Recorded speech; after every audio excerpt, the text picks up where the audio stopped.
Everyday blessing, berkat setiap hari. Understanding the secret of Christ, memahami rahasia Kristus.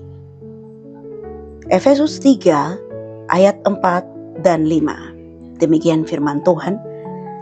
Apabila kamu membacanya, kamu dapat mengetahui daripadanya pengertianku akan rahasia Kristus, yang pada zaman angkatan-angkatan dahulu tidak diberitakan kepada anak-anak manusia, tetapi yang sekarang dinyatakan di dalam Roh kepada rasul-rasul dan nabi-nabinya yang kudus. Di tengah kesibukan hidup, kita sering membaca firman Tuhan dengan tergesa-gesa, sekedar kewajiban rohani. Padahal setiap ayat menyimpan kebenaran ilahi yang ingin Tuhan nyatakan secara pribadi. Surat Efesus 3 ayat 4 dan 5 mengajak kita untuk membaca dengan hati yang terbuka, karena Allah rindu menyatakan rahasianya kepada kita. Rasul Paulus menjelaskan bahwa rahasia Kristus adalah rencana keselamatan Allah yang dahulu tersembunyi, tetapi kini dinyatakan oleh Roh Kudus. Ada 3 hal yang dapat kita renungkan dan pelajari. Pertama, firman yang mengungkapkan kebenaran. Rasul Paulus berkata, apabila kamu membacanya, ayat 4. Artinya, pemahaman rohani lahir dari kesediaan untuk membaca dan merenungkan firman Tuhan. Relevansi hari ini, banyak kebingungan hidup terjawab bukan lewat media sosial atau nasihat manusia, tetapi melalui firman Tuhan. Yang kedua, Roh Kudus sebagai penyingkap. Ayat 5 menegaskan bahwa rahasia ini dinyatakan oleh Roh Kudus, bukan oleh kecerdasan manusia.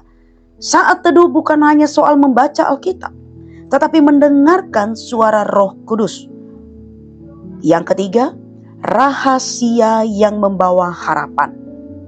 Rahasia Kristus menyatakan bahwa kasih karunia Allah tersedia bagi semua orang yang percaya. Tidak ada masa lalu yang terlalu gelap untuk dipulihkan oleh terang Kristus. Sebuah ilustrasi. Seseorang berjalan di ruangan gelap dengan membawa buku petunjuk. Tetapi tanpa menyalakan lampu, buku itu benar, tetapi tidak berguna sampai terang dinyalakan. Demikian pula firman Tuhan menjadi hidup ketika Roh Kudus menerangi hati kita. Beberapa ayat peneguhan. Mazmur 119 ayat 130. Penyingkapan firman-firman-Mu memberi terang. 1 Korintus 2 ayat 12. Kita telah menerima Roh yang dari Allah supaya kita tahu apa yang dikaruniakan Allah kepada kita. Yohanes 16 ayat 13. Roh kebenaran akan memimpin kamu ke dalam seluruh kebenaran. Kutipan tokoh Kristen. Alkitab paling baik dipahami sambil berlutut.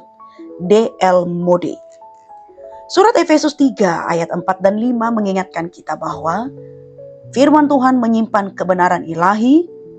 Roh Kudus adalah penyingkap kebenaran itu. Bersaat teduh adalah momen perjumpaan, bukan rutinitas. Misi kita hari ini, mari kita datang kepada Tuhan setiap hari dengan hati yang haus akan kebenarannya. Kita berdoa. Tuhan yang penuh hikmat, terima kasih karena Engkau telah menyatakan rahasia keselamatan di dalam Kristus. Bukalah mata rohani kami saat kami membaca firman-Mu. Ajari kami mendengar suara Roh Kudus dan hidup seturut kebenaran-Mu. Jadikan saat teduh kami perjumpaan yang mengubahkan.